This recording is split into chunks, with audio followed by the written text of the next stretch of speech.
Hello guys, welcome back ulit dito sa ating channel. Ngayong araw pag-aaralan natin ay about Java, tong Java OOP o yung Object Oriented Programming. So maraming nalilito kasi dito sa OOP na yan. At yung iba nahihirapan aralin to. So try kong ituro sa inyo guys itong OOP sa simpleng paraan. Okay?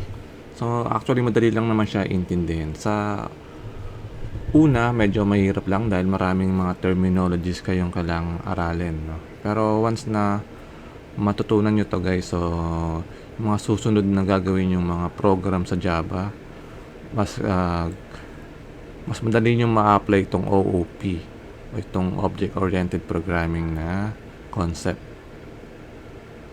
So guys, simulan na natin yung ating tutorial for Java OOP. So, ang gagamitin nating reference dito ay itong website ng Tutorials Point. So, okay.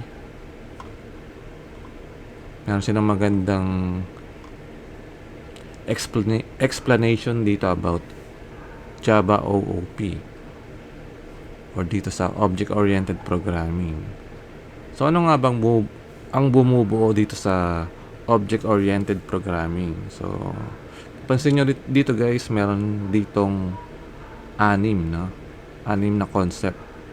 Yung una yung polymorphism, inheritance, encapsulation, object class, at abstraction. So, and sa baba nito guys, so yan. Ang una niyang diniscuss dito ay about object. So, importante na sa object oriented programming dapat alam nyo kung anong meaning ng object, So, sabi lang dito guys, in object oriented programming, an object is an entity that has two characteristics, states and behavior. So, ang isang object dapat mayroong states or mga properties yan yung states. Or yung mga variables, pwede natin tawagin na variables. At yung behavior, yan yung magiging function or methods ng ating class. Sabi dito guys, some of the real world objects are book, mobile, table yan. So lahat ng nakikita natin sa paligid, lahat yan object guys, no? So gagawin lang natin, pag pirinogram natin sila, gagawa tayo ng object sa loob ng gamit yung Java, no? So, sabi nga dito, an object is a variable of the type class.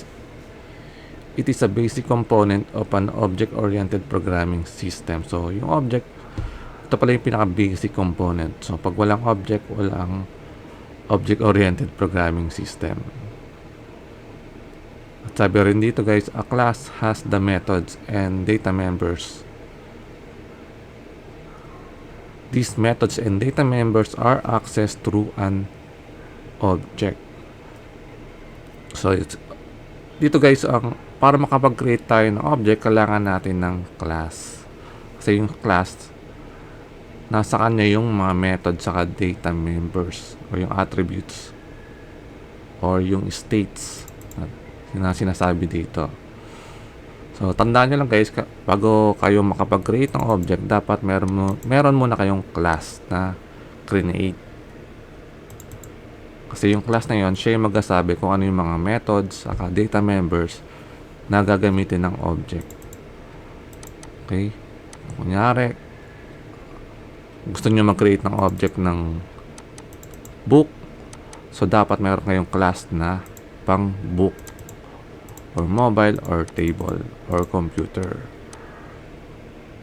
So, next guys, sabi dito, yung number 2 niya rito ay yung class. Yan. Ano ba tong class, no? In object-oriented programming, a class is a blueprint from which individual objects are created.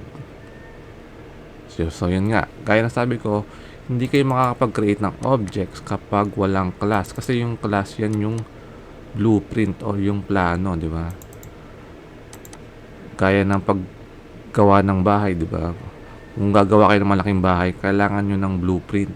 Kasi yun ang babasahin ng engineer, pati ng mga construction worker. Doon nila ibabase kung paano nila itatayo yung bahay. So, importante itong class para makapag-create tayo ng objects. Sabi rito, in Java, everything is related to classes and objects. Each class has its methods and attributes that can be accessed and manipulated through the object. So, kapag may class nga, dapat meron yung method saka attributes. Yan. At mula sa mga method saka at attributes na yon, yun ang gagamitin ng object. Yan. Para yung object magkaroon ng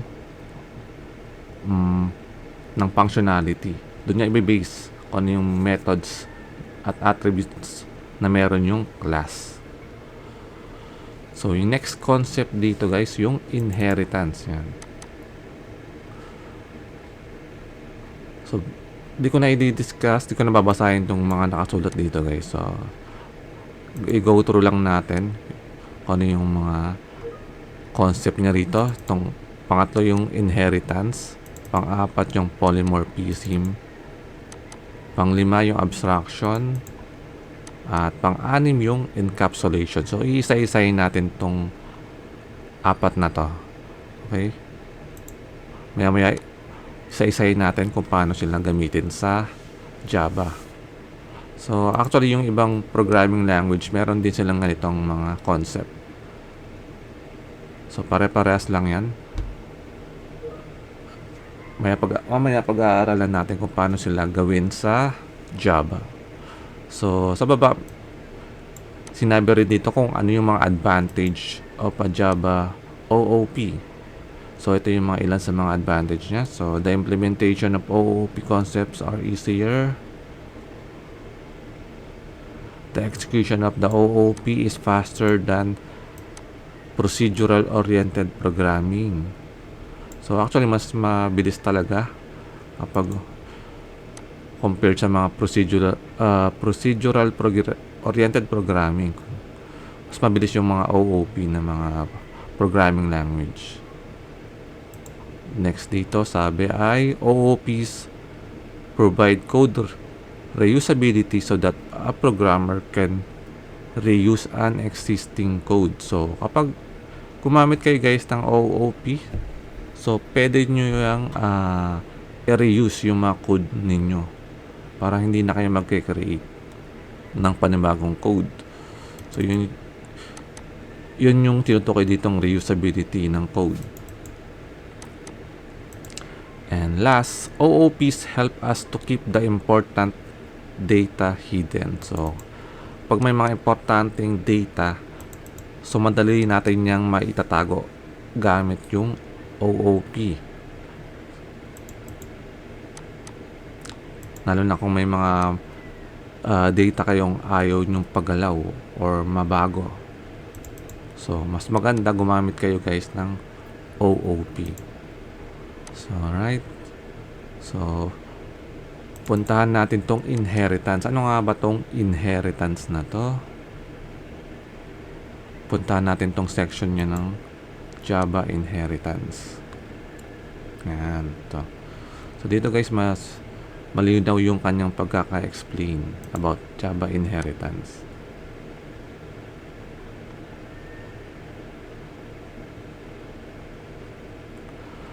So, dito guys sabi, in Java programming, the inheritance is an important concept of Java OOP.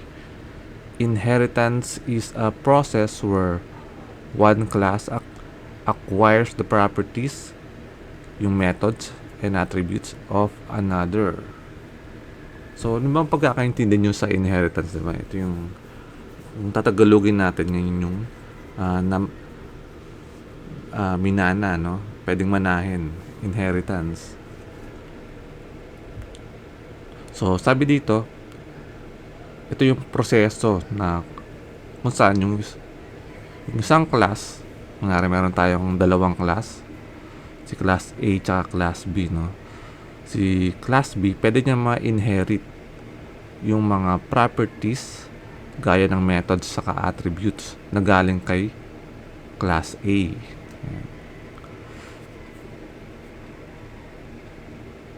Sabi rin dito, with the use of inheritance, the information is made manageable in a hierarchical order. Yun nga, kapag may inheritance guys, so dapat merong ano yan. Merong nasa itaas, pinaka-parent tawag na doon. No? Siya yung nasa pinakaunang class. So yung parent class or yung base class na tinatawag. Yung mga nasa ilalim niya, tawag doon guys, sila yung mga subclass or derived class or child class. Yan yung mga pangalan nila. Pero pare-pareho lang naman yan, yung subclass, derived class, saka child class.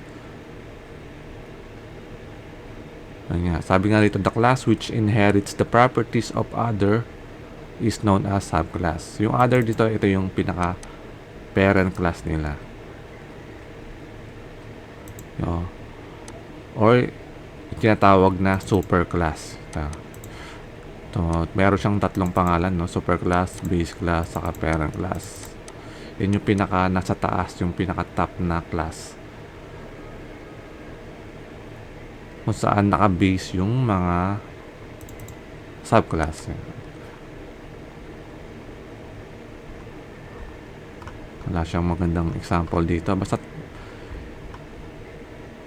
isipin nyo na lang guys, merong yung parent class or yung super class, lagi siyang nasa itaas, no? At yung mga subclass niya, yan yung mga nasa ilalim.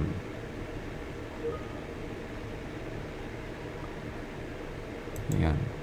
So, okay, malilito dito guys. So, iba-iba kasi yung ginagamit ng mga terms. So, pero pare-pareho lang naman sila, yung subclass, derived class, at child class, iisa lang yan. At yung super class, base class, at parent class, iisa lang na yung mga yan.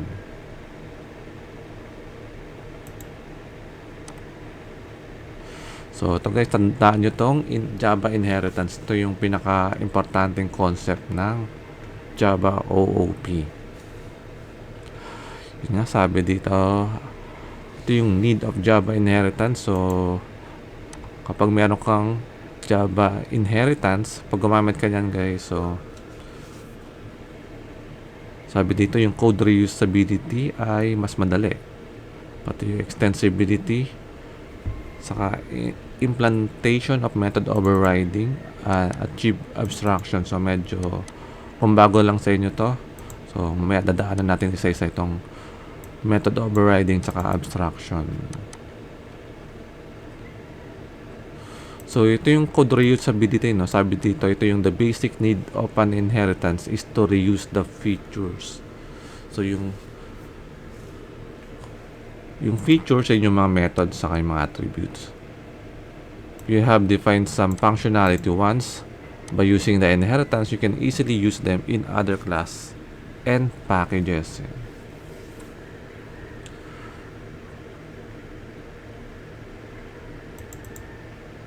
So, maya, try natin tong gawin tong inheritance na to. Meron siyang sample code dito, no? Sa extensibility, sabi dito, the inheritance helps to extend the functionalities of a class. So, dahil nga may inheritance, so na-extend nga yung functionalities ng isang class. Kasi, pinapasa mo yung functionalities ng isang class papunta sa mga subclass.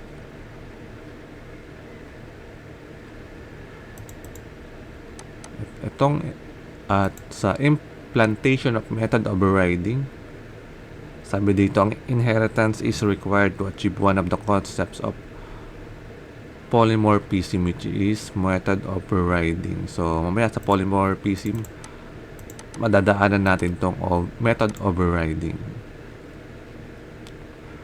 And abstraction naman, ito sabi dito, another concept of OOP, that is abstraction, also needs inheritance. So, mamaya, meron ditong separate topic about abstraction. So, dadaanan natin to. Okay, try natin i-implement tong Java inheritance. So sabi dito, to implement inheritance in Java, the extends keyword is used. Yun nga. It inherits the properties of the base class to the derived class. The word extends means to extend functionalities. O yung tinatawag niya, extensibility nga. No? So, kailangan natin gamitin tong word na extends mismo. Yan. So, may example siya rito. No?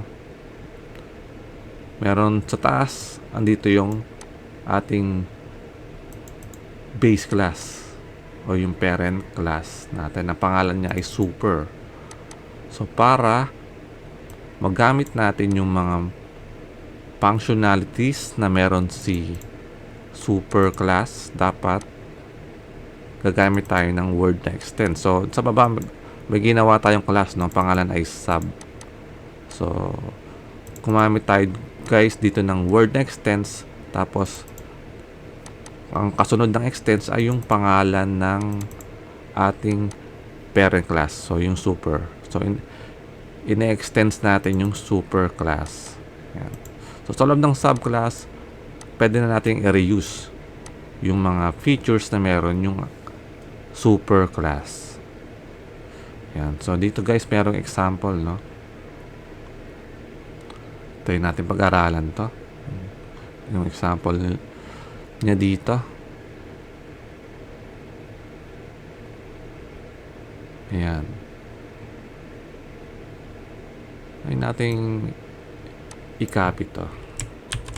Check natin.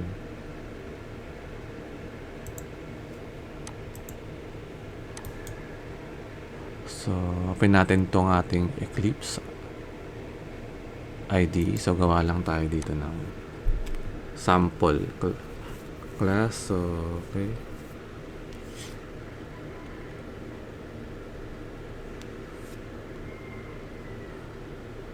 Pangalan na lang ito, inheritance class.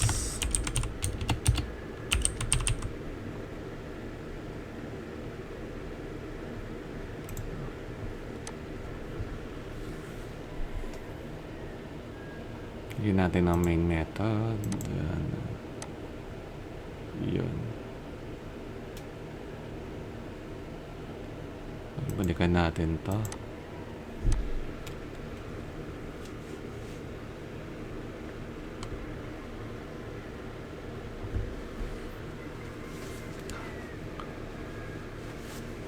Okay, meron siyang sample dito, no? Pero ang gawin na lang natin ay mas madali. Gawa tayo isang class pa.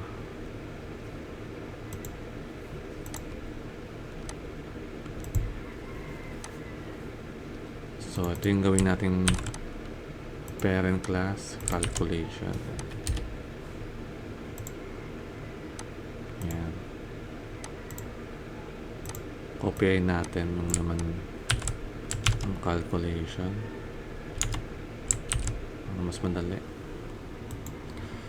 So, yan. So, dito muna tayo guys sa calculation na class. So, sa line 3, so meron siya ditong variable na z, na ang data type ay int or integer.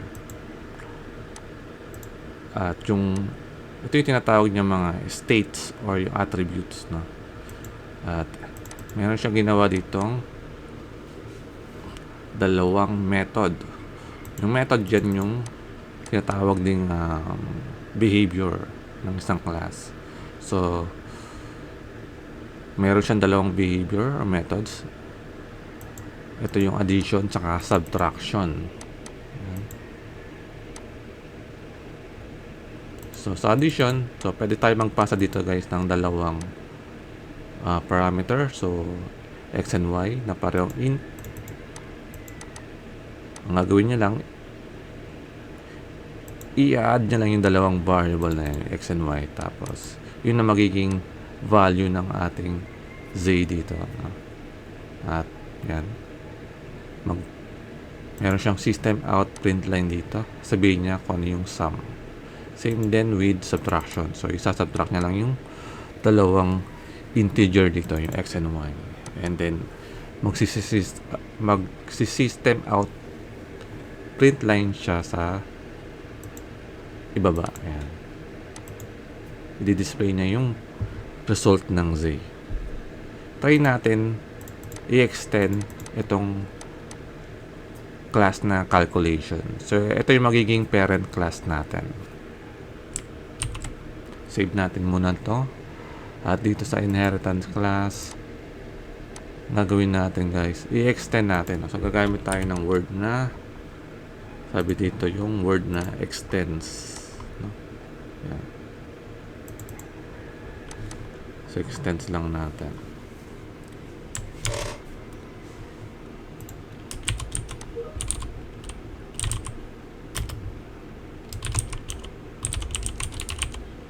Yun.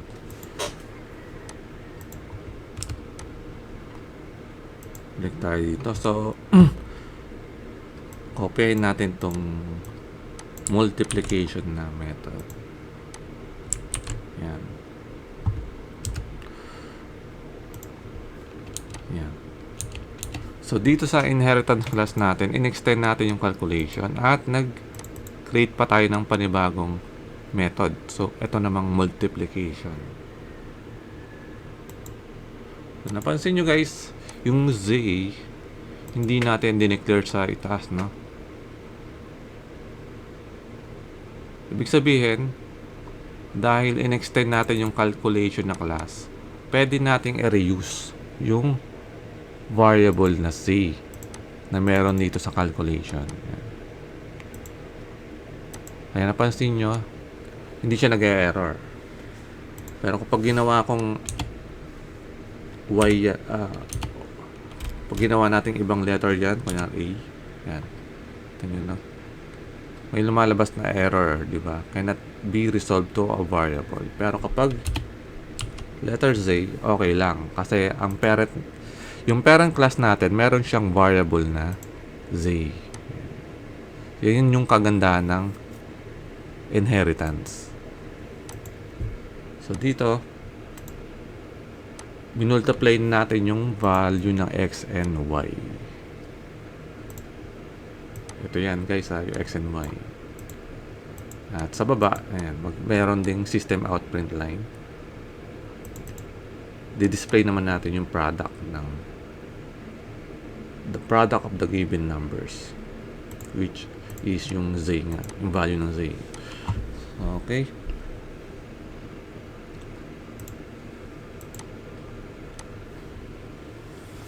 So, try natin tong kopyahin, no? Itong demo. Open lang natin tong ginamit ng sample na mga variables. So, yan. Dito sa main method natin, so, nag-create tayo ng dalawang variables, yung A at B. So, pareho silang int. Ayan. So, naka-comma separated lang sila. Yung A natin ang value ay 20 at yung 10. At yung B, 10 naman yung value. So, mag-create tayo guys ng object. No? Tayo natin mag-create ng object dito. Kasi dito, nag-create siya ng object, no? So, okay. So, mag-create tayo ng object na itong inheritance class. Yan. Tayo na. Pangalan niya ay, ang pangalan ng object natin ay demo. So, para makapag-create tayo ng object, kailangan natin gumamit ng new. Yan. Tapos, yung pangalan ng ating class, itong inheritance class. So, dapat merong open-close parenthesis sa dulo yan. Dahil kinocall natin dito yung constructor ng inheritance class. So dito guys, meron na tayong demo na object. So, pwede na natin gamitin yan.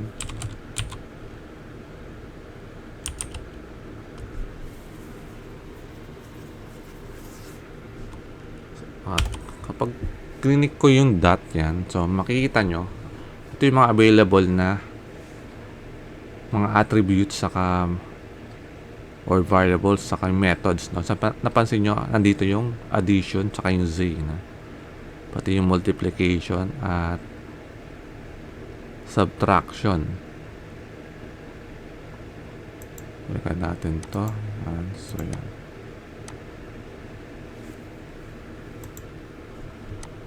Gawin natin small letter na itong subtraction. Save natin ulit.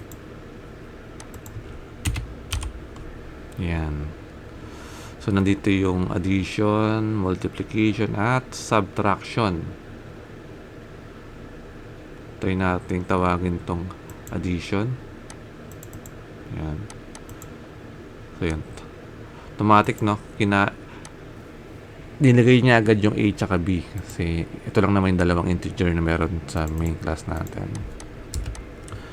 I-call din natin, guys, yung subtraction. Ito. At last, yung multiplication. Ayan. Save natin to at i-run natin tong main class na yan.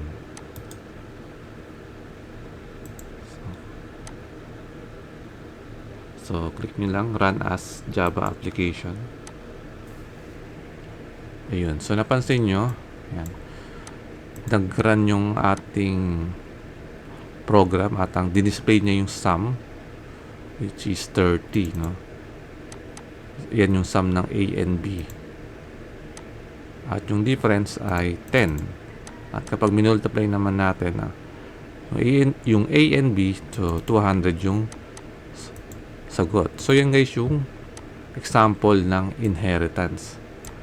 Nire-reuse natin yung mga attributes at methods na meron dito sa parent class. So ito yung ating parent class o yung super class na tinatawag. At itong inheritance class, ang tawag sa kanya guys yung subclass or yung mga derived or child class. At para magamit natin yung inheritance, dapat gumagamit tayo ng keyword na extends. Alright. Okay.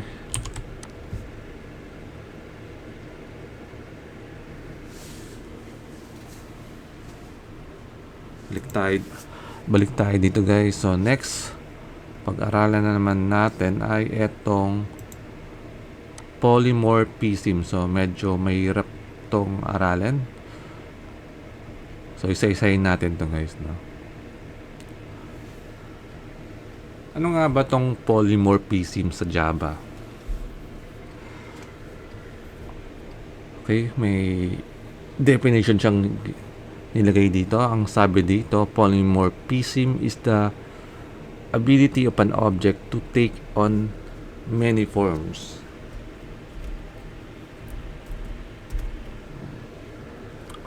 Yan.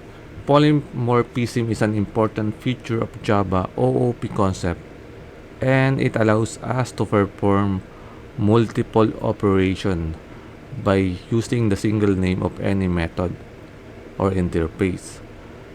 Any Java object that can pass more than one is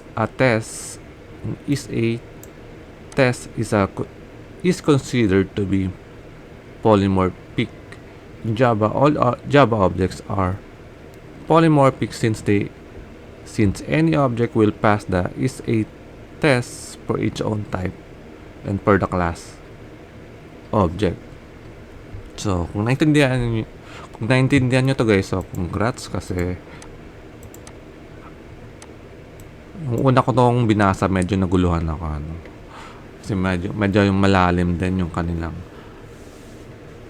malalim yung meaning nitong polymorphism na to, no? So, sabi dito guys, yung many forms. So, ano nga ba tong many forms? Bakit many forms? Yung object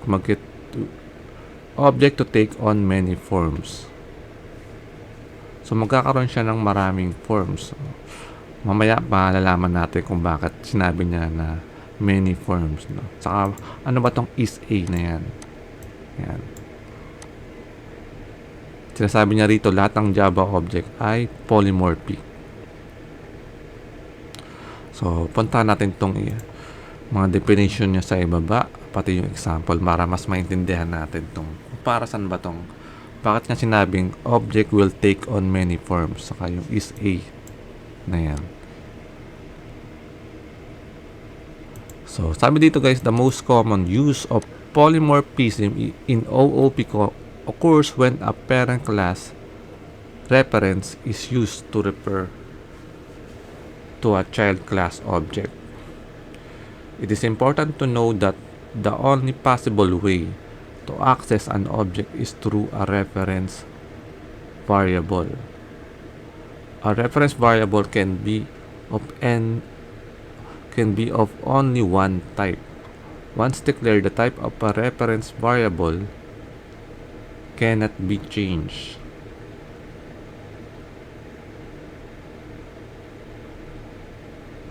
The reference variable can be reassigned to other objects provided that it is not declared final. The type of the reference variable would determine the methods that it can invoke on the object. A reference variable can refer to any object of its declared type or any subtype of its declared type. A reference variable can be declared as a class or interface type. So, yung napansin nyo guys, yung ginagamit niya rito ng reference variable. Ano nga ba yung reference variable na yan? So, actually,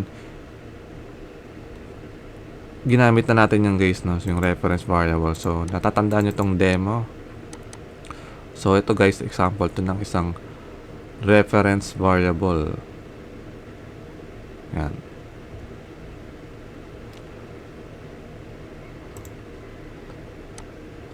Dahil tong reference variable, actually, gumamit din tayo dito guys ng polymorphism kasi nga yung inheritance class natin, isa rin siyang calculation na class. So, ayan, parang yun yung meaning ng is a na napansin nyo rito, no, is a. So, pwede natin sabihin na yung inheritance class is a calculation class.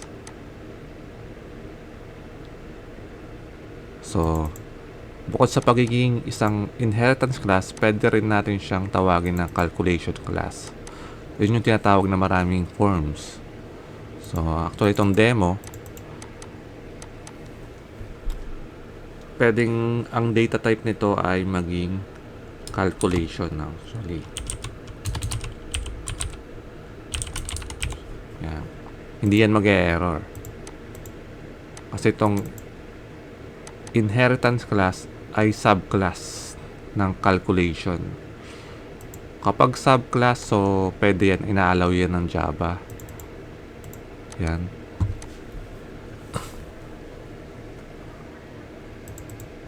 Yung data type niya, calculation, pero yung ginamit natin sa new, yung kine-create natin ditong object ay about sa inheritance class. Yan.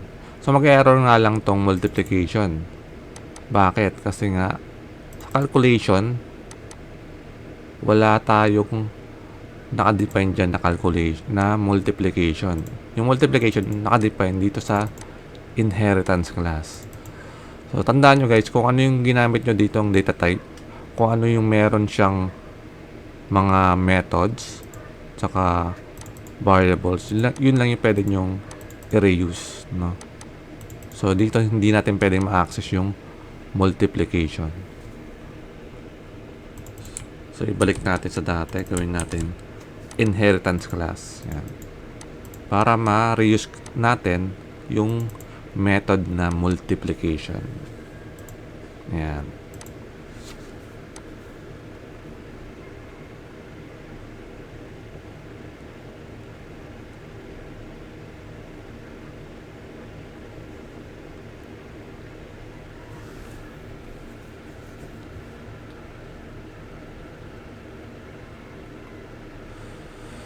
Okay, puntahan natin yung mga example dito ng Java polymorphism. Yan. So, itong interface bukod sa class, no, mayroong interface din tinatawag. So, pwede nyo guys balikan yung or panoorin yung mga previous tutorial ko about interface para mas maintindihan nyo yan. So, dito, okay. Meron siyang ginawang tatlong or isang interface na pangalan ay vegetarian at dalawang class na ang pangalan naman ay animal at yung pangatlo ay deer. Try ko nga kopyahin ito para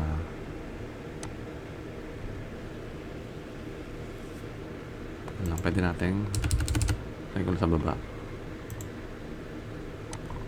Sige, sa taas na lang para mas madali natin makita. Ayan, ayan.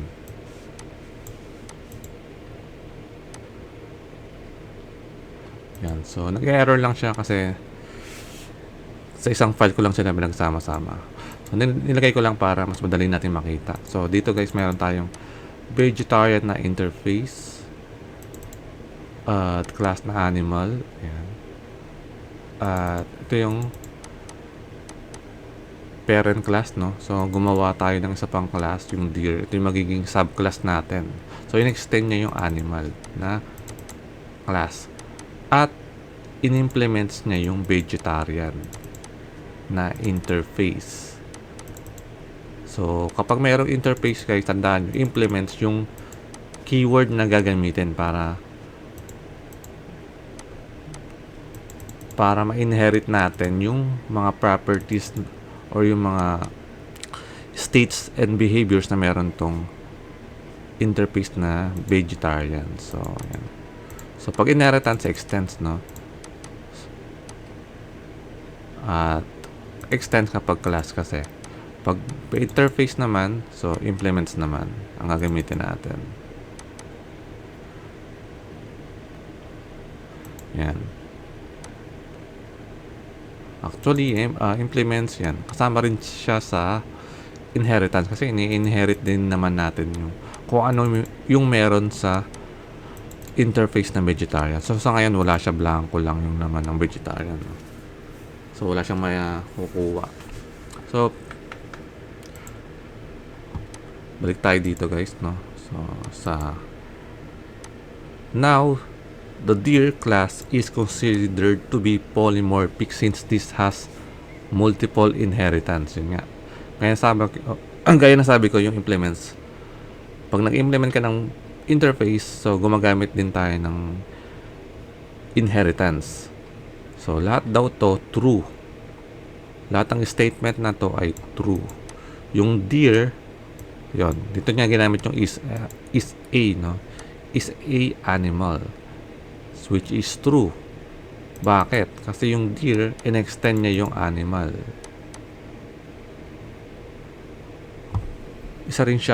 Yung deer, isa rin siyang animal. At yung deer, isa rin siyang vegetarian kasi in-implement niya yung vegetarian na interface. Yung deer is also a deer. Tama naman. Siyempre, deer talaga siya. At yung deer is a object. So, sabi sa Java, sabi dito, kapag lahat ng object sa Java, na-extend nila yung object na class. Automatic yan guys, no? So, hindi lang dito, dinedeclare ng automatic. Gaya ng, yan. So, hindi na kailangan sabihin dito na extends object, no? So, automatic na yan sa Java. Yan. Kahit hindi nyo na isulat yan, okay lang yan. Automatic na yan. Kaya itong statement na to, true yan. True. Sagot dyan. Mostly sa mga Java exam yun. So, lumalabas itong mga tanong na to, no? Kung true or false itong statement na yan. So, ang sagot dyan, true. Yan.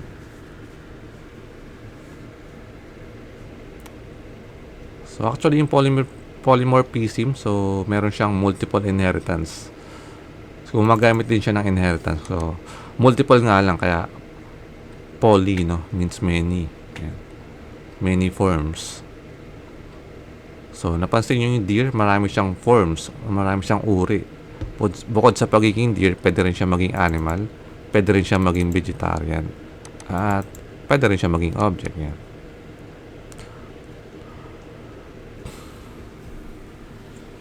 Yan. So, try natin create natin tong mga interface na yan. Mag-create tayo ng interface na vegetarian.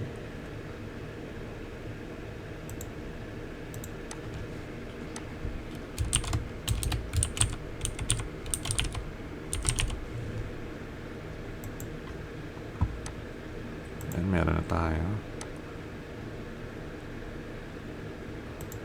Tapos gawa tayo ng isa pang class, yung animal.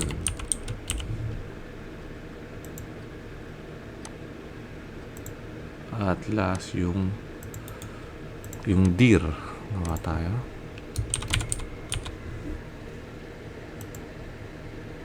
Yan, so meron tayong interface na vegetarian, animal na class, at class na deer.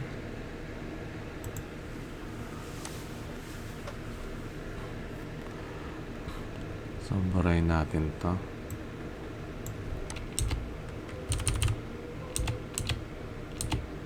Polymorphic, gawa tayo sa class.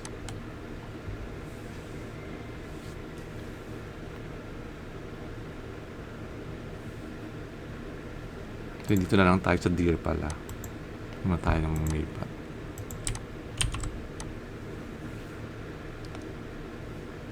So, meron tayo dito, no? So, punta natin yung deer. So, sa deer, extend natin yung extends animal. So, pwede na natin extend yung animal.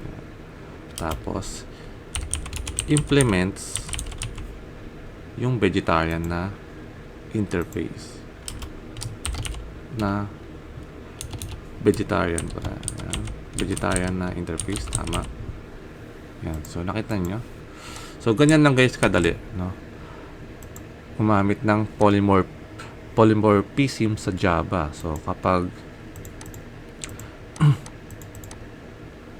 actually, itong deer, kahit hindi natin siya lagyan ng implements, ano pa rin siya, gumagamit pa rin siya ng polymorphism. Kasi nga, bukod sa pagiging animal, or isa rin siyang object, di ba? Itong deer na to, deer is a una deer, siyempre deer din siya. Tsaka yung deer is a object din. So meron siyang dalawang form, no? At dahil in-extend ko yung animal, so yung deer is also is a animal. So meron na siyang tatlong form. Pag dinagdag pa natin yung interface dito na vegetarian, so deer is a vegetarian din. Yan. So yan. So yun guys yung meaning ng polymorphism. So marami siyang forms, marami siyang uri.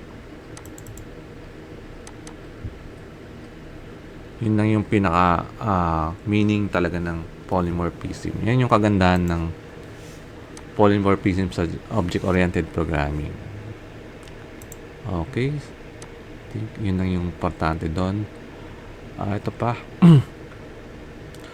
So dito guys, mayroon dalawang types daw na polymorphism sa Java. Merong compile time polymorphism at merong runtime polymorphism. So pag-aralan natin tong dalawang to, paano, kung anong ibig sabihin nila. So yung compile time polymorphism is also known as static polymorphism and it is implemented by method overloading. Yun. So kung ngayon nyo lang narinig yung word na yung term na method overloading, so tingnan natin yung example niya rito para mas madali natin maintindihan. So sa Java guys, so kino-compile to, no, yung program. Halimbawa may class tayo, pag ni-run natin to, kino-compile yung code natin. Yun yung tinutukoy ditong compile. So during compile time, mayroong nagaganap na polymorphism. Okay, so meron siyang example dito. So example niya, para ma-achieve niya yung itong compile time polymorphism, so gumamit siya dito ng method overloading. So sa method overloading guys, pansinin natin to, no. Meron siya ditong class na main, at sa loob napansin nyo guys, meron siyang tatlong addition na method. Bakit pare-pareho yan, no? Hindi ba yan bawal? So sa Java guys, pwede yan. Ina-allow nila to. Pare-pareho yung pangalan ng method. Basta as long magkakaiba yung kanilang mga parameter, yung dami, no? So dito may dalawa. Dito naman merong tatlo. Yan. Dito dalawa. Pero napansin nyo, double naman yung yung data type nila. Yung sa task kasi, yung unang addition, integer naman. So, okay lang yan. So, inaalaw yan. Ang tawag dyan guys ay method overloading. Yan. Magkakaiba yung, tawag dito guys signature, no? So, magkakaiba yung signature nila, pero pareho yung pangalan. Yan yung tinatawag na method overloading. So, kapag meron tayong pag gumamit tayo ng method overloading, so gumagamit tayo guys ng compile time polymorphism.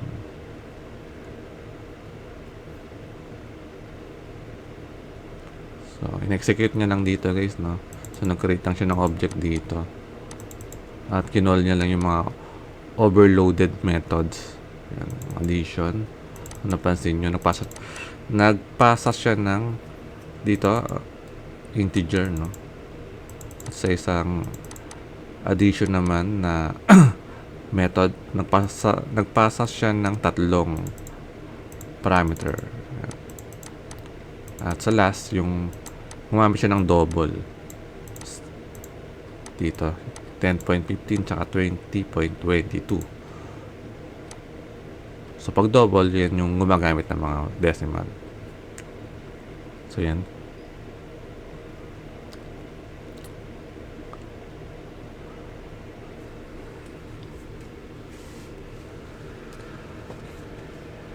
Bakit nga ba tinawag siyang compile time, no? Actually, ano lang yan. Parang hinasabi lang dito kaya siyang tinawag na compile time. During pag-compile pa lang ng program, no, parang na ini-implement niya na agad yung polymorphism. So, pag-compile pa lang yun, hindi pa yung actual pag-run ng program. Dito yun guys, yung sa runtime polymorphism, yan yung next natin pag-aaralan. So, pag in-execute yung program, yan na yung runtime. So, doon pa lang doon pa lang mai-implement yung polymorphism kapag nag-run na. So, ang explanation dito guys, runtime polymorphism is also known as dynamic method dispatch and it is implemented by the method overriding. So, pag gumamit ka ng method overriding, so gumagamit ka guys ng runtime polymorphism. Yun yung pagkakaintindi ko dito, no? So, check natin tong example niya. Yan. So, meron siyang class na vehicle at meron ditong display info na method. So, system out print line na yung kanyang laman. Some vehicles order. Yan. At sa baba, merong car na class na in-extends yung vehicle. So, yung vehicle yung pinaka super class. At subclass, itong car. So, napansin nyo guys, gumamit din siya ng method na display info. So, parehong-pareho, no? Kopyang-kopya. Hindi man lang pareho silang walang parameter, no? So, dito lang guys sa subclass, meron siyang annotation na ginamit. Itong at override.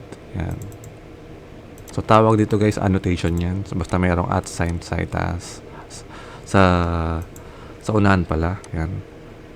Tawag dyan, override. Yan yung method overriding.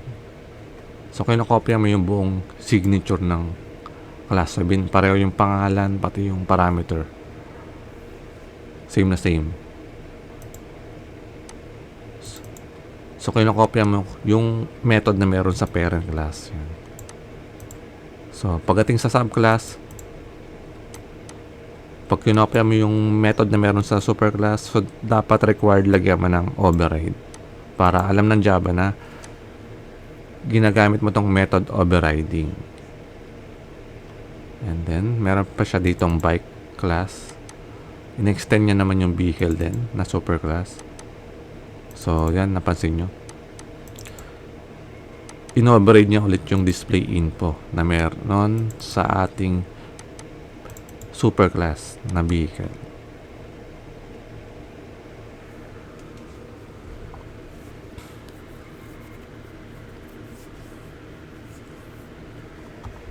Pagdating dito, yan.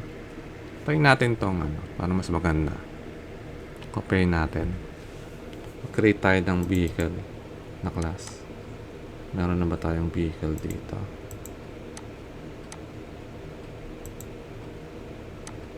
So, wala pa.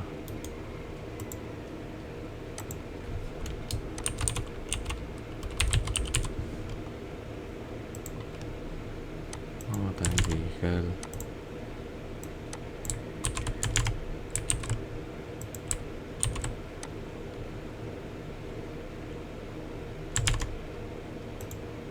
Tapos gawa tayo din ng car, no? Tsaka bike. Class.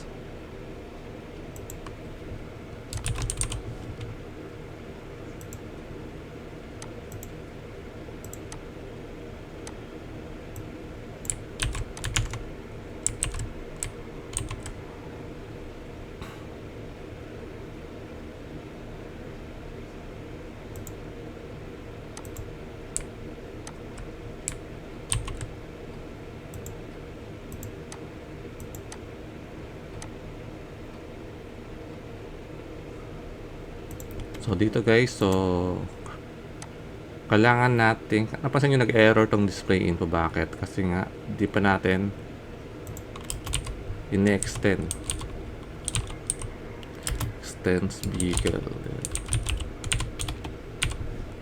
Yan. So, napansin nyo nawala na yung error, no? At gumamit tayo guys dito ng annotation na override. Yan. Tapos, mag-create pa tayo sa pang class. Yung bike.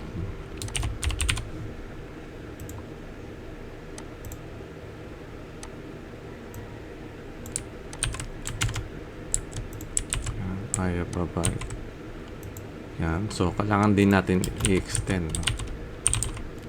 Extends vehicle. Yan. Para ma-override natin yung display info or ma-reuse natin yung method na display info na meron dito sa vehicle na superclass o yung ating pinaka parent class natin. Yan.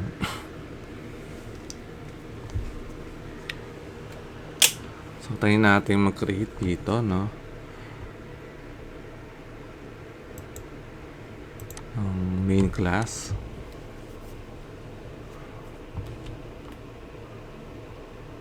Saan yung ating polymer? So, wala tayo, no? So, gamitin ko na lang tong inheritance class.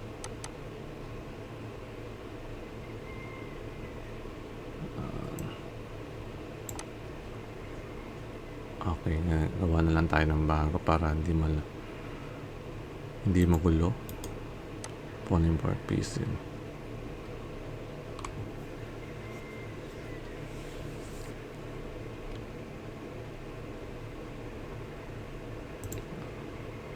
Or wait lang.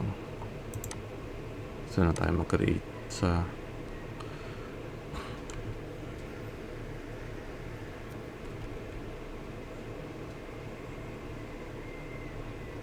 okay lang. Okay, dito na lang. Erase lang natin to. Tanggalin ko na lang muna to. Comment out ko lang. Ayan. Huwag muna tayo mag-extend. Burahin ko lang to. Ayan. So, i-reuse lang natin tong main method na to. Ayan. At so dito guys, nag-create siya ng dalawang. Sige, copyin ko na lang para mabilis. Ayan.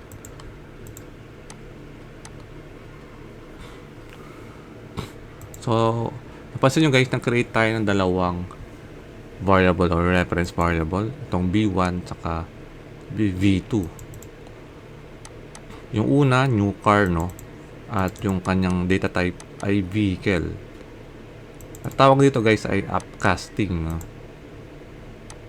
Kasi yung data type na ginamit natin dito guys, yung ito nga, vehicle.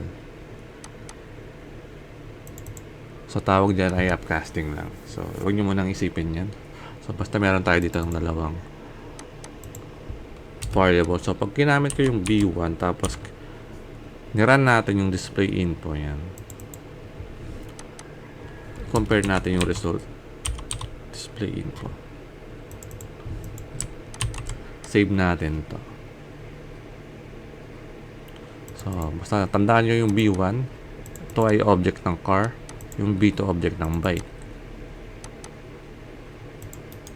Run natin to. Okay, save muna natin lahat. Yan. Yan, nag-run na, no?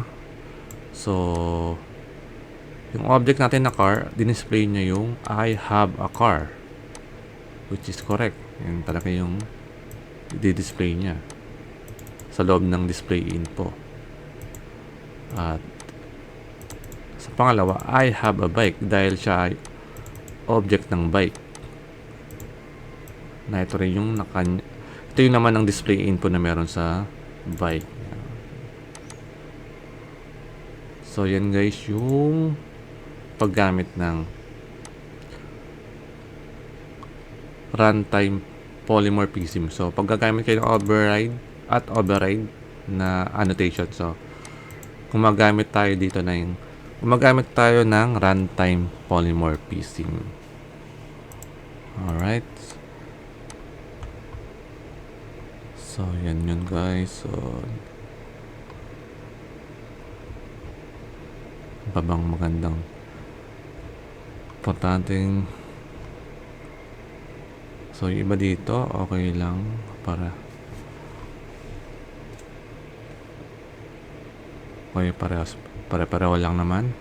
So puntahan na natin guys yung isa pang concept ng OOP. So napag-aralan na natin yung polymorphism at inheritance. Ang next natin, nabalikan ko lang. Itong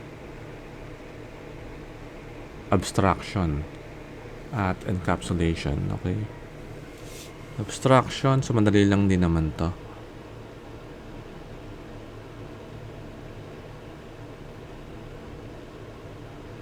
Hanapin natin. Yun.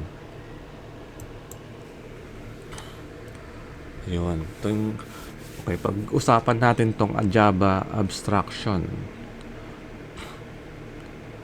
As per dictionary, abstraction is the quality of dealing with ideas rather than events. For example, when you consider a case of email, complex details such as what happens as soon as you send an email, the protocol your email server uses are hidden from the user. Therefore, to send an email, you just need to type the content, mention the address of the receiver, and click send. So, ibig sabihin ng nito guys, so kapag nag-email tayo, di ba, wala naman tayong pakialam kung paano tumatakbo yung email na program. So, ang alam lang natin, type lang natin yung content, yung body ng ating email, type lang natin yung kung sino yung papadala natin, and click send. Yun.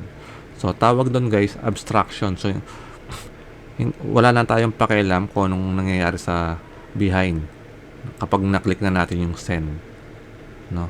So nakatago sa atin yung functionalities na yon. So tawag doon guys, abstraction. Ina-abstract niya yung email na functionality. So ang alam lang natin, gamitin yung email at i-click lang yung send. Hanggang doon lang. Yan.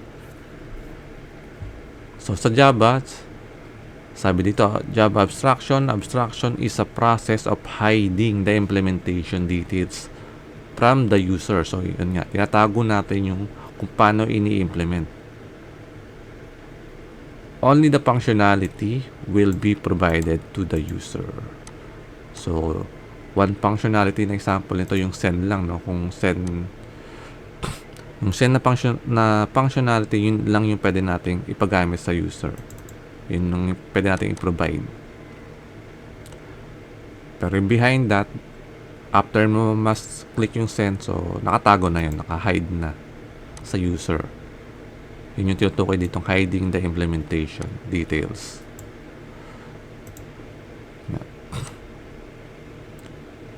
In Java programming, abstraction is achieved using abstract classes and interfaces. So nakita na natin tong interfaces, no? So meron pa pala itong abstract classes. Bukod sa interface, meron pa tayong abstract class na pwedeng gamitin. Ano ba tong abstract class na yan, no?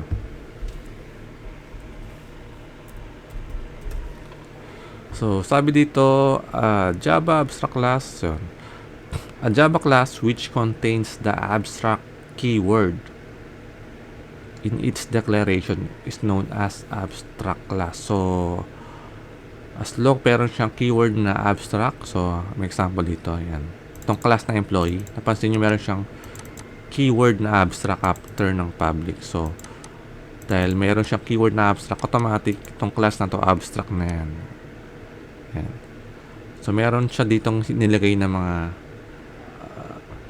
na details or para malaman natin kung ang isang class ay abstract. So, sabi dito, Java abstract classes may or may not contain abstract methods. Ano yung abstract methods? Ito yung mga methods na walang body. Methods without body. So, meron siyang example dito. Hanapin natin. So, wala siyang example.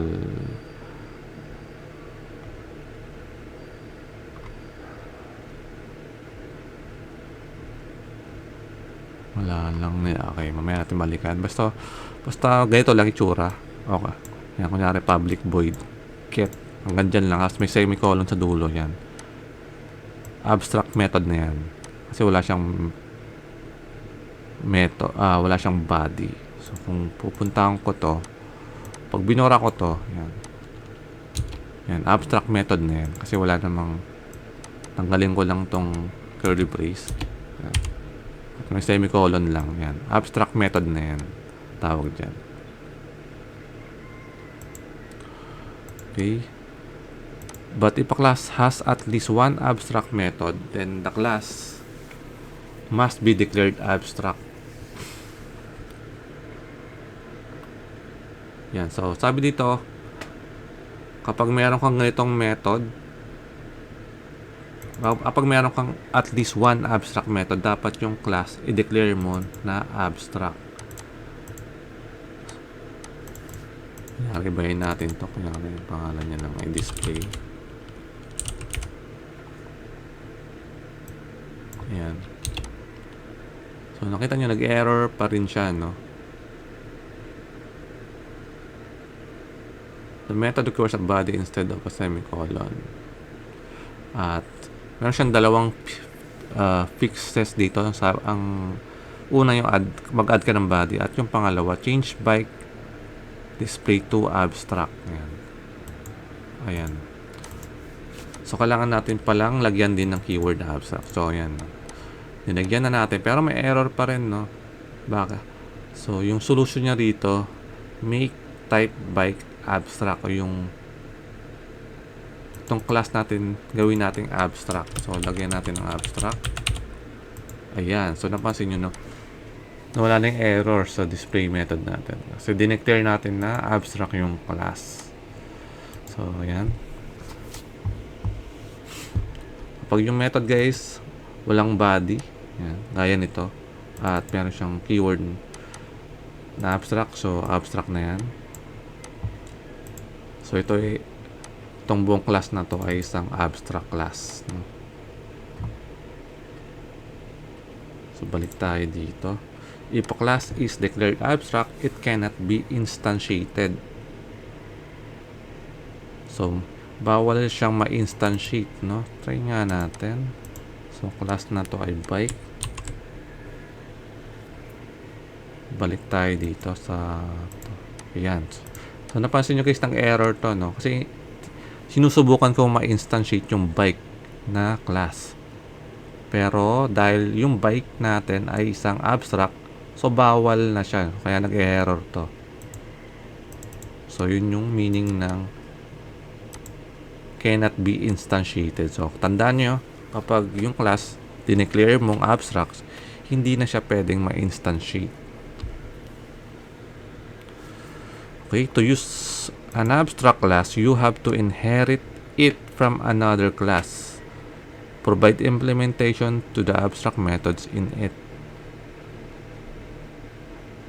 Okay, kailangan natin. So sabi lang dito, para kung gagamit tayo ng abstract class, so dapat yung abstract class na yan, kailangan mo isang inherit from another class. Tapos tayo magpo-provide ng implementation. Kunyari, gawa tayo ng kasi bike, no? Patanggalin ko muna to.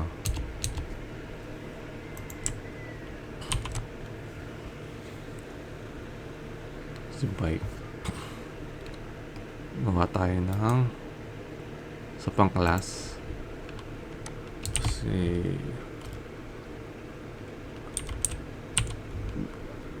para bang magandang pangalan. So sabihin na lang natin na bike. Others. Like others. Or pangitan. Bike na lang. Bike 2 na lang. Yan. So, meron tayong bike 2 rito, no?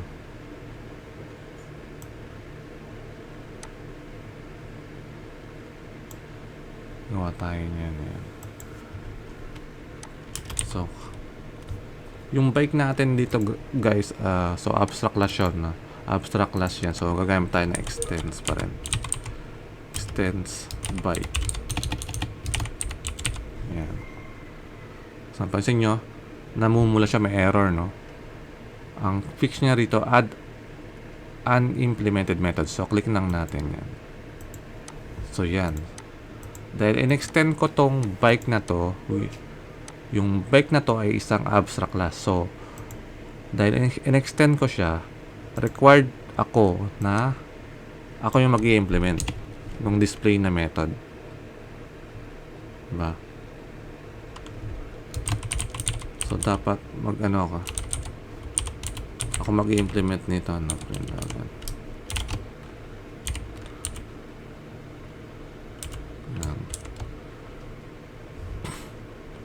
Hello from bike to yan. So ako nag-implement.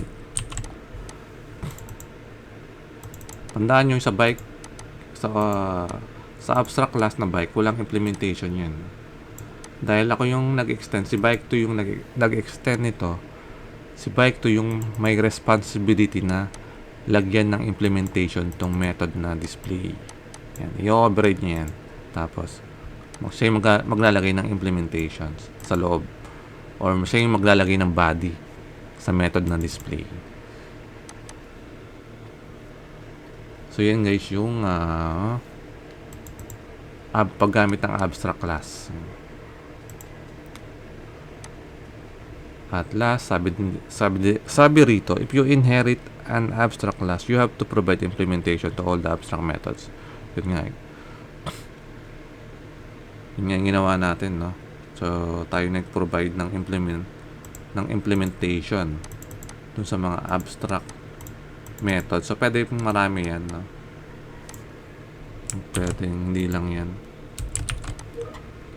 Ito yan. So, pwede rin yan.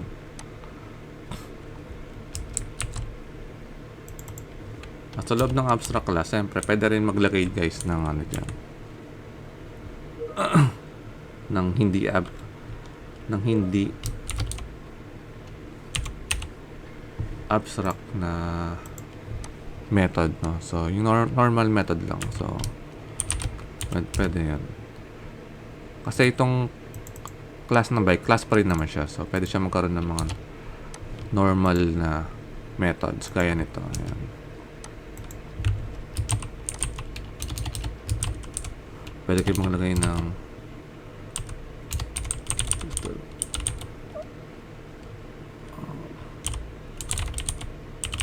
yan. Ito. Hello from 5. At siyempre, pwede rin kayo maglagay ng mga variables. Ito yung natin maglagay yan. So, yan, inaalaw pa rin naman yan. String. Yan. So, pwede rin yan. Kasi, itong bike na class, so class pa rin naman siya. Abstract nga lang. Kaya siya naging abstract dahil meron tayong mga abstract method dito, no? Save natin. So, yung error to kasi hindi natin na-implement yung display to yan.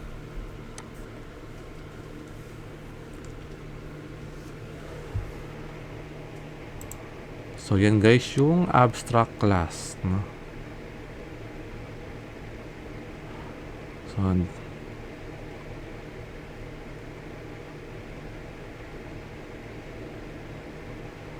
iba rito, nagawa na natin, no? So, dito nagtatry niya i-instantiate yung yung employee na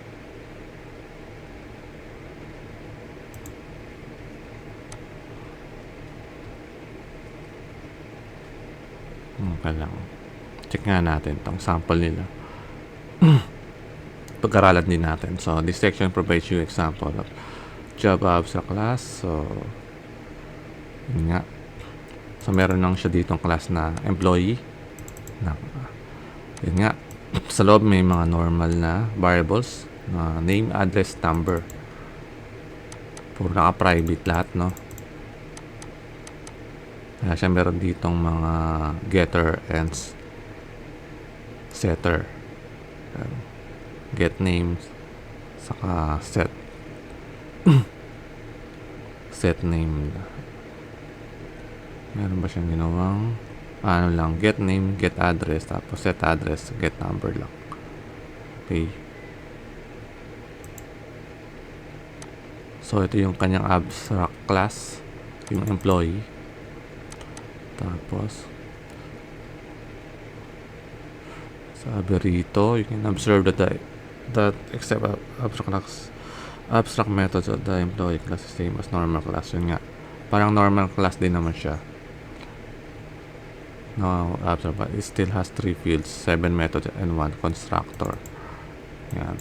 So, parang normal class talaga. Meron constructor, method, saka mga fields. Ito nga yung fields natin, name, address, and number. At ito yung kanyang constructor. Yan. yung public employee. So, yung abstract class, parang normal class lang talaga siya.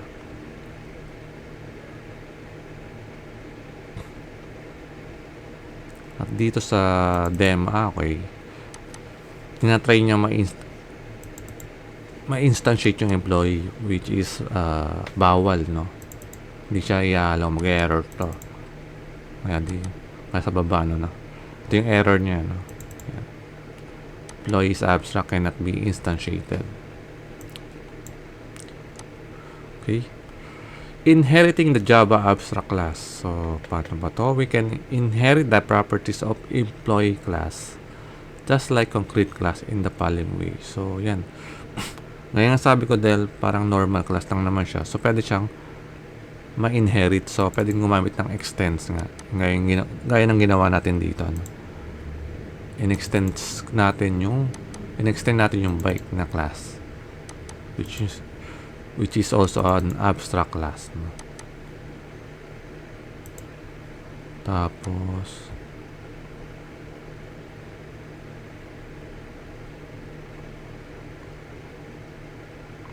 meron siyang mga important notes lang dito. No? Java abstract methods. Okay. If you want a class to contain a particular method, but you want the actual implementation of that method to be determined by child classes, you can declare the method in the parent class as abstract. Okay? Yun nga yung ginawa natin dito. Dineclare lang natin, no? Kasi gusto natin kung sino yung kung sino yung subclass, sila na yung bahalang mag-implement ng mga method na to. Itong display, tsaka display 2. So, sabi din dito, abstract keyword is used to declare the method as abstract. So, yan. Gumamit tayo ng abstract na keyword. You have to place the abstract keyword before the method name. You have to place the abstract keyword before the method name in the method declaration. So, tama. Basta yung abstract na keyword dapat bago yung pangalan ng method. Yan. Dapat usually nandito siya lagi dapat after ng mga public yan.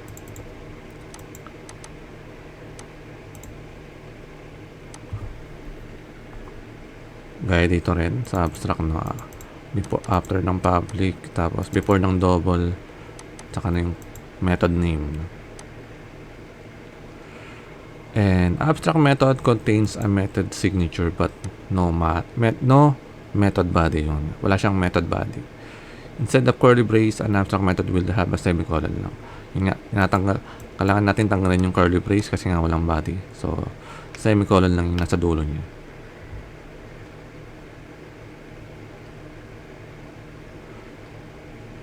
To, sabi dito, mayroong mga consequence daw. Declaring a method as abstract has two consequences. Ano yung dalawa na yun? The class containing it must be declared as abstract. Yun nga. Kapag meron kang method na abstract, so dapat yung class declare din natin na abstract. Any class inheriting the current class must either override the abstract method or declare itself as abstract. Yun nga, kung kaya yung ginawa natin dito si bike to, no? Dahil in-extend ko to, in-inherit ko yung naman ng bike ng abstract class na bike, so required akong i-implement to mga to. Pero kung ayaw ko naman silang i-implement, pwede rin, no? Nangyari, comment out ko, yan, nag-error siya, no? Kasi hindi ko in-implement. So, kung ayaw ko siyang i-implement, ang gusto ko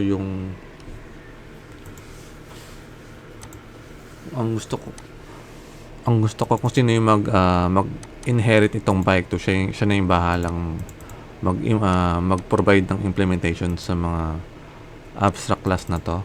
So, ang gagawin lang natin, i-declare lang natin na abstract itong bike to, yan. So, nakita nyo, wala lang error. tong ating bike to na class, no? Kasi ginawa ko siyang abstract. So sa baba pwede kayong maglagay ng mga fields saka other methods kahit hindi nyo i-implement tong mga abstract methods na display na galing dito, no, kay bike. So hayaan nyo naman yung next na class yung bahalang mag-implement yan. So pwede kayong gumawa ng isang bike tree, tapos siya na yung bahalang isang bike tree na class, tapos siya na yung bahalang mag-provide ng implementation sa mga abstract class na to dito sa dalawang abstract class na to. So yun ang itutukoy niya rito, guys. Guys, i-discuss natin tong about encapsulation. So puntahan natin tong Java encapsulation. Yan. So ano nga ba tong Java encapsulation? Sabi dito, guys, encapsulation is one of the 4 fundamental OOP concepts. So the other 3 are inheritance, polymorphism, and abstraction. So napag-aralan na natin, guys, yung tatlo na to. At panghuli, itong encapsulation. So ito yung isa sa 4 na fundamental concepts ng OOP. So sabi dito, guys, encapsulation in Java is a mechanism of wrapping the data or yung mga variables natin and code acting on the data, pati yung mga methods. So may makikita natin yung paano gawin yung pagra-wrapping na yan ng mga data, mga variables saka methods. So i-wrap natin sila together as a single unit. So in encapsulation, the variables of a class will be hidden from other classes. So ito yung pinaka-importanting purpose ng encapsulation, pag-hide. I-hide natin yung ibang mga fields or properties na meron yung class. I-hide natin from other classes. And can be accessed only through the methods of their current class. So, para ma-access ng ibang class yung mga naka-hide na fields na yun, so gagamit sila ng mga methods. So, doon lang nila pwedeng ma-access yung mga fields na yun. Gamit yung mga methods lang. Tawag doon, guys, ay data hiding. Okay? So, paano ba na-achieve yung encapsulation sa Java? Sabi dito, declare the variable of a class as private. Okay. So, pag private, guys, so ang pwede na maka-access doon sa variables na yun, siyempre yung class lang na yun. Bawal ma-access doon yung ibang mga class kasi nga private, no? Ginawa nating private yung variables. Dineclare natin silang private. At pangalawa, provide public setter and getter methods to modify and view the variables values. Yan. So gagamit tayo ng method para ma-access yung mga private data na yan. So gagamit tayo dito ng mga public setter and getter na methods. So mamaya makikita nyo paano gawin to. So yan. So meron tayong example dito. So encap test na yan. So meron siyang 3 fields. Yung name, ID, name, tsaka age. Lahat sila private. So pag private, hindi yan pwedeng ma-access ng ibang class, no? Para ma-access sila, gumawa tayo dito ng mga getter saka setter. So try natin itong mag-create ng itong encap test na yan. Try natin build dito. Gawa tayo ng new class. Yan. Gayahin lang natin. Yan. Kopyahin lang natin yung kanyang mga fields. Yan. Pantay lang natin. Control Shift F nyo lang para mag-arrange yung ating mga fields. So yan. So meron tayo ditong tatlong private fields. So name, ID name, tsaka age. So pag sinubukan natin tong i-access sa ibang class, no? So halimbawa dito sa inheritance class,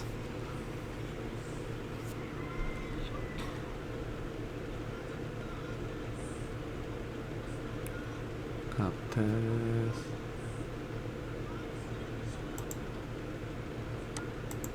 okay. Try natin mag-create ng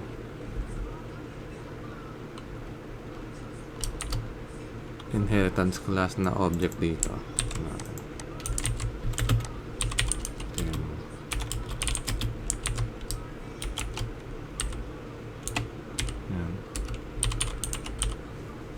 Yan. So napansin nyo guys, hindi natin makita dito yung mga fields na meron sa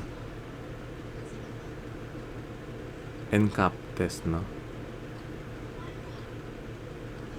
Kahit in-extend na natin, no? Kahit subclass na siya. Pero kapag nag-create ako dito ng public na string yan, address, yan, save natin. Yan. So lumalabas dito yung address, galing siya dito sa encap test. Kasi public, naka-public, di ba? Yan.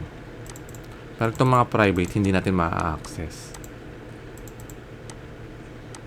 So, isang way para ma-access natin itong mga private na yan, itong mga private string na yan, gagamit tayo ng getter and setter.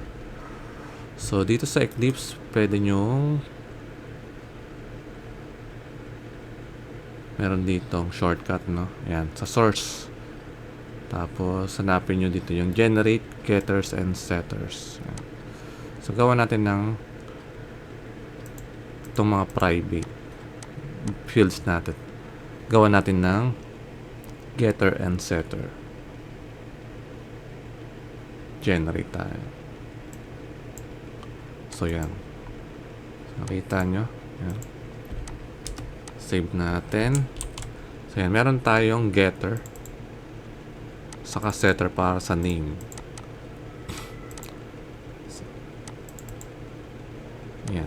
Pag gusto natin baguhin yung value ng name, kailangan yung tawagin tong setter na yan. At kapag gusto nyo makuha yung value ng name, kailangan nyo i-call itong get name na method. So, balik tayo dito.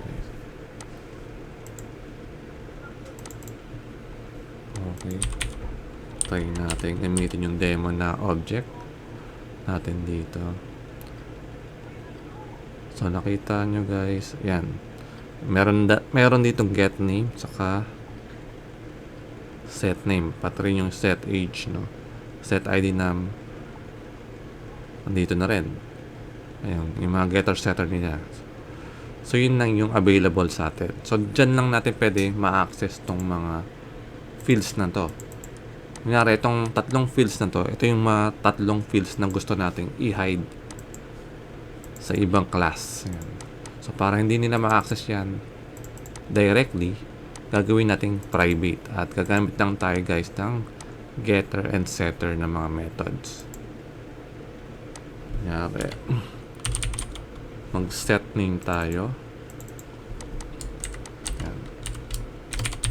Pedro. Ayan. Demo, tapos get name.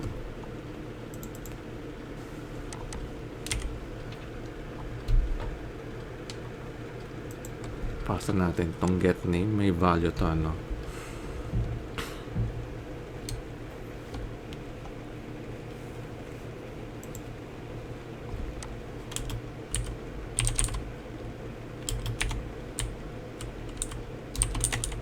Tayo na isang panibagong variable dito, yan. So, get name. So, tapos system out print ln lang natin. Yan.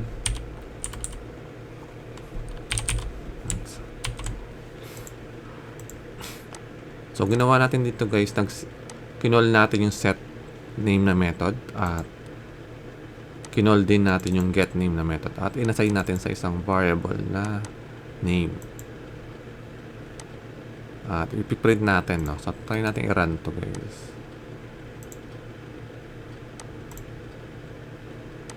Ayun. So, yan, no? So, nakita nyo. Na-display natin yung name na Pedro gamit yung mga setter at getter. So, yun guys yung paggamit ng encapsulation sa Java, no? So, gumagamit tayo ng mga private fields tapos para ma-call natin yung mga fields na yan para ma-set natin at makuha natin yung value. Gagamit tayo ng mga setter at getter na methods. Yan. Ito yung mga yon. Basta may get sa unahan, getter yan. Okay. At pag may set, mga setter na methods yan. Okay. So, yan guys, yung encapsulation. So, ito yung kanyang benefits. So, the fields of a class can be made read-only or write-only. Yan nga. Kung ayaw nyong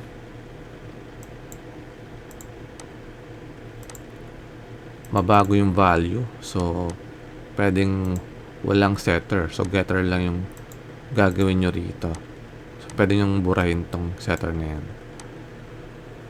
Kunyari, i-comment out natin. Ayan. Kunyari, lagyan natin ang default value to. Si 1. Ayan. Kunyari, ayaw yung pabago yung pangalan na 1. So, dapat wala siyang setter. So, getter lang. So, pag kinol ko dito, yan. So, wala tayong setter na yan. Run natin to.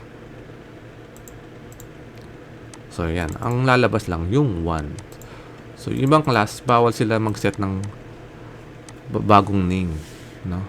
So, pwede lang nilang gamitin yung name na 1 na nakadefine dito. Yan. And another benefits of encapsulation, a class can have total control over what is stored in its field. So, may control nga talaga tayo dito sa mga fields natin. No? Pwede natin gawing read-only or write-only. Yan.